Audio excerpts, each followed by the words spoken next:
Jammu Kashmir BJP सदर रविंदर रैना ने इल्तिजा मुफ्ती के पाकिस्तान से बातचीत वाले बयान पर सख्त रद्द अमल का इजहार किया है।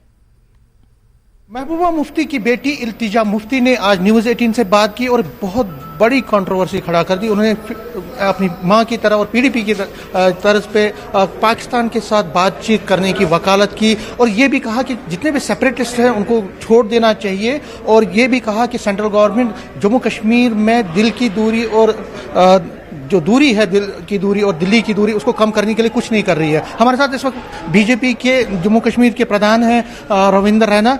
रविंदर जी, इल्तिजा मुफ्ती ने भी आज यही कहा जो उनकी मां कह रही है। कुछ लोग यहाँ हैं जम्मू कश्मीर में जो जम्मू कश्मीर के लोगों का भला नहीं चाहते, अलबत्ता उन ताकतों से बात करने की बात करते हैं जिन्होंने हमेशा जम्मू कश्मीर के अंदर बम, बंदूक, पिस्तौल, गोलियां चलाई हैं। जिस पाकिस्तान ने जम्मू कश्मीर के अंदर 1 लाख बेगुनाह लोगों का कत्ल किया है, उससे बात करने के बजाय अगर पीडीपी के जो लीडर हैं वो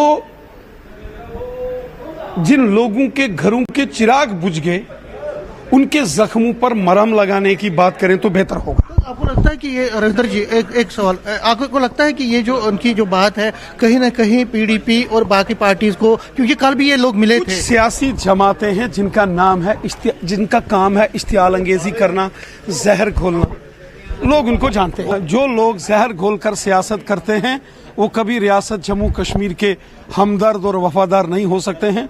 कुछ लोग रियासत जम्मू कश्मीर के लोगों को बांटने की सियासत करते हैं, कुछ तोड़ने की सियासत करते हैं। ये गलत है। हमको लोगों को जोड़ने की बात और लोगों की बेहतरी के लिए काम करना चाहिए, जैसे मोदी साहब करते हैं। सबका साथ, सबका विकास, सबका विश्वास। अगर वो कहते हैं कि वाजपेयी दौर में भी बातचीत हुई थी, वाजपेयी दौर में भी बातचीत हुई थी। देखिए, लेकिन वो सुधरते नहीं है ना, क्या करेंगे। बातचीत तो मोदी जी ने भी की थी। मोदी साहब ने भी नवाब शरीफ को दिल्ली बुलाया था, मोदी साहब भी लाहौर गए थे, लेकिन पाकिस्तान सुधरे तो ना।